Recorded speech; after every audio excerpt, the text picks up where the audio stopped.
Hello everyone. तो आज हम क्लास 10 का चैप्टर नंबर 13 स्टार्ट करने वाले हैं, जिसका नाम है surface areas and volumes.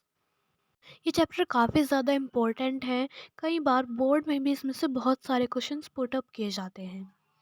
First of all हमें पता होना चाहिए कि सॉलिड्स होते क्या है। तो चलिए सॉलिड्स का डेफिनेशन से स्टार्ट करते हैं। Solids the object having definite shape and size. कोई भी ऑब्जेक्ट जिसके पास एक डेफिनेट शेप एंड साइज होता है उसको हम सॉलिड बोलते हैं। कोई भी ऑब्जेक्ट जैसे कि मैच बॉक्स, बुक होगी आपकी, अलमीरा, एनीथिंग जिसके पास डेफिनेट शेप और डेफिनेट साइज है। सबसे पहले हम बात करते हैं क्यूब की। क्यूब होता क्या है? क्यूब हमारा स्क्वायर की तरह होता है, उसकी सभी साइड्स इक्वल होती हैं, like sugar cube, dice, ice cubes, ये सब एक क्यूब की शेप में होते हैं। हमारे चैप्टर का नाम क्या है? Surface areas and volumes. इसलिए ये जो हमारे सॉलिड्स हैं जैसे कि क्यूब हो गया, क्यूबॉइड, कोन, इन्हीं सब का हमें एरिया एंड वॉल्यूम फाइंड करना होता है। तो सबसे पहले हम बात करेंगे वॉल्यूम की। क्यूब के वॉल्यूम क्या होती है? तो वॉल्यूम होता है स्क्वायर की साइड का क्यूब। अब इस स्क्वायर की साइड हमने ए ली है तो इसका वॉल्यूम होगा ए की क्यूब। और वॉल्यूम हमेशा क्यूबिक यूनिट में होता है, जैसे कि मीटर क्यूब, सेंटीमीटर क्यूब, कोई भी यूनिट हो सकती है, बट क्यूबिक यूनिट में ही वॉल्यूम हम फाइंड करते हैं। वॉल्यूम हमने फाइंड कर लिया। अब हम बात करते हैं टोटल सरफेस एरिया कि टोटल सरफेस एरिया क्या होता है। तो टोटल सरफेस एरिया की अगर हम बात करें तो इसकी सभी साइड का एरिया हमें फाइंड करना होगा। मान लीजिए हमने एक रूम है हमारे पास और वो क्यूब की शेप में है, तो हमें उसका टोटल सरफेस एरिया फाइंड करना है। उसके लिए हमें उसके चारों वॉल्स का, ग्राउंड फ्लोर का, और जो छत वाला हमारा जो फ्लोर होता है, छत मीन्स उसका भी एरिया हमें फाइंड करना होता है टोटल सरफेस एरिया में। तो उसका होगा 6a²। जो एक क्यूब होता है उसका टोटल सरफेस एरिया होता है 6a²। एरिया हमेशा स्क्वायर यूनिट में फाइंड किया जाता है। कोई भी स्क्वायर यूनिट, यानी कि मीटर स्क्वायर या सेंटीमीटर स्क्वायर, एनीथिंग, कोई भी हो सकती है। उसके बाद बात करते हैं लैटरल सरफेस एरिया की। उसमें जो रूम है उसके सिर्फ 4 वॉल्स का एरिया फाइंड किया जाता है, इसलिए ये होता है 4a²। स्क्वायर यूनिट में होगा क्योंकि ये भी एक एरिया है। उसके बाद बात करते हैं डायगोनल की। तो डायगोनल होगा इसका, अगर हम को इस वाले कोने से इस वाले कोने तक मिलाएंगे तब एक डायगोनल कंप्लीट होता है। स्क्वायर की तरह इसमें डायगोनल नहीं होता है, इसके लिए ये होता है √3a यूनिट। फिर से एक बार, वॉल्यूम हमेशा क्यूबिक यूनिट में फाइंड किया जाता है और एरिया हमेशा स्क्वायर यूनिट में फाइंड आता है। अब बात करते हैं क्यूबॉइड की। क्यूबॉइड क्या होता है? क्यूबॉइड हमारा रेक्टेंगल शेप में होता है, मीन्स रेक्टेंगल की तरह होता है। उसमें length and breadth and height तीनों चीज़ें होती हैं। क्यूबॉइड की बात करें तो हमारी मैच बॉक्स, चौक बॉक्स, हमारी बुक, अलमीरा एंड एक रूम, सभी रेक्टेंगल की शेप में होते हैं। सबसे पहले हम वॉल्यूम की बात कर लेते हैं। क्यूबॉइड की वॉल्यूम की, वो होता है length into breadth into height. ये भी क्यूबिक यूनिट में होगा, एनीथिंग जैसे कि metre cube, centimetre cube. Unit हमेशा क्यूबिक ही होती है। Total surface area, total surface area इसमें भी सेम ऐसा ही होगा। ग्राउंड फ्लोर और छत वाला जो हमारा फ्लोर है उसको भी हम ऐड करेंगे, ये होता है 2 × LB + BH + HL square unit में।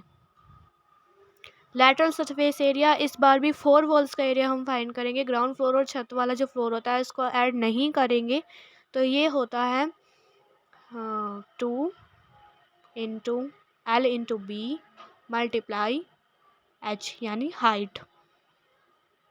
ये भी एक एरिया है, इसको भी हम स्क्वायर यूनिट में ही फाइंड करेंगे। उसके बाद बात करते हैं डायगोनल की। इसमें भी सेम ऐसे ही रेक्टेंगल की तरह इसमें डायगोनल नहीं होता है। इसका हम डायगोनल फाइंड करना है तो ये होता है √L² + B² + H² यूनिट। इसमें हम यूनिट लगाएंगे जैसे मीटर, सेंटीमीटर, क्यूब या स्क्वायर नहीं होता है। उसके बाद बात करते हैं सिलेंडर की।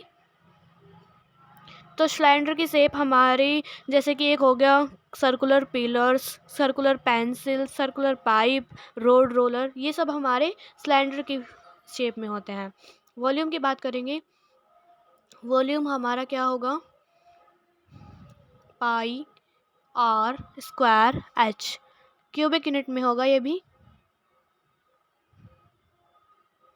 उसके बाद बात करते हैं total surface area. Total surface area में हम इसका जो ग्राउंड फेस है वही है ग्राउंड फ्लोर, और जो सबसे ऊपर वाला फ्लोर होता है उसको भी हम ऐड करेंगे। तो ये होता है 2πr/h। और जो हमारे इसके ग्राउंड फ्लोर और छत वाला फ्लोर है वो हमारा सर्कुलर फॉर्म में है। एक सर्कुलर का एरिया होता है πr², तो ये 2 है 2πr² हम इसमें ऐड कर देंगे। 2πr इसमें से हम कॉमन लेंगे, 2πr r+h, ये इसका टोटल सरफेस एरिया होता है सिलेंडर का। कर्व सरफेस एरिया की हम बात करेंगे। कर्व सरफेस एरिया में ग्राउंड फ्लोर जो है और ऊपर वाले मतलब दोनों सर्कुलर जो फ्लोर हैं वो यूज़ नहीं होंगे। 2πr/h। अब बात करते हैं कोन की। हमारे जो कोन है ice cream cone, conical, stand, funnel, ये सब हमारे कोन के शेप में होते हैं। ये एल जो है स्लैंट हाइट को हम एल से रिप्रेजेंट करते हैं। ये हमारी नॉर्मल हाइट है और ये रेडियस है। वॉल्यूम की बात करेंगे। वॉल्यूम ऑफ कोन होता है 1/3 πr²h। कर्व सरफेस एरिया में जो इसका सर्कुलर पार्ट है उसका एरिया ऐड नहीं करेंगे, तो कर्व सरफेस एरिया इसका होगा πr/l।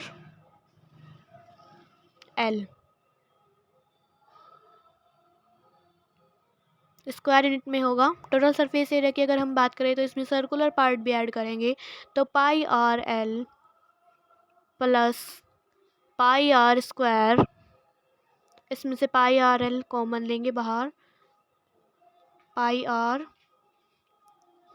Plus r। Slant height भी हमें फाइंड करनी होती है, कभी कभी क्वेश्चन में दे देते हैं बट कभी कभी फाइंड करनी होती है।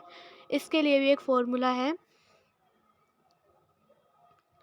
√r² plus h²। नेक्स्ट जो हमारा सॉलिड है वो है स्पेयर। स्पेयर वैसे तो एक सर्कुलर शेप में होता है बट इसको हम सर्कल नहीं बोल सकते हैं, क्योंकि सर्कल जो है हमारा वो एक प्लेन फिगर है, बट जो स्पेयर होता है वो फुटबॉल शेप में होता है।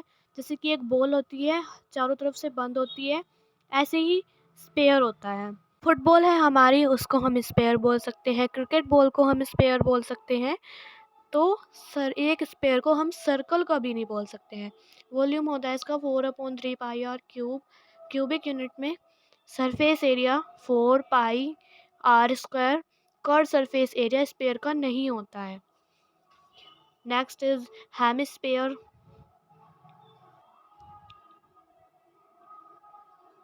अगर हम स्पेयर को बीच से कट कर दें तो हमें हेमिस्फीयर मिलता है। इसमें एक और फेस ऐड हो जाता है सर्कुलर फॉर्म में। वॉल्यूम होती है इसकी 2/3 πr³, क्योंकि ये स्पेयर का हाफ होता है तो वॉल्यूम भी हाफ करेंगे। कर्व सरफेस एरिया इसका होगा 2πr²। स्पेयर में कर्व सरफेस एरिया ही होता है, या टोटल सरफेस एरिया एक ही बात है, बट हेमिस्फीयर में टोटल सरफेस एरिया भी होता है और कर्व सरफेस एरिया भी होता है।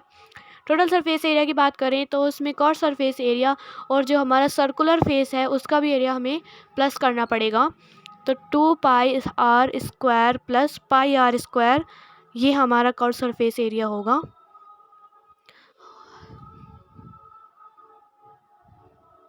तो 2πr² plus πr² is equal to 3πr²। मिलते हैं नेक्स्ट वीडियो में, और नेक्स्ट वीडियो में हम इसके क्वेश्चन सॉल्व करेंगे। तब तक के लिए Radhe Radhe. Thank you so much for watching my video. Bye bye.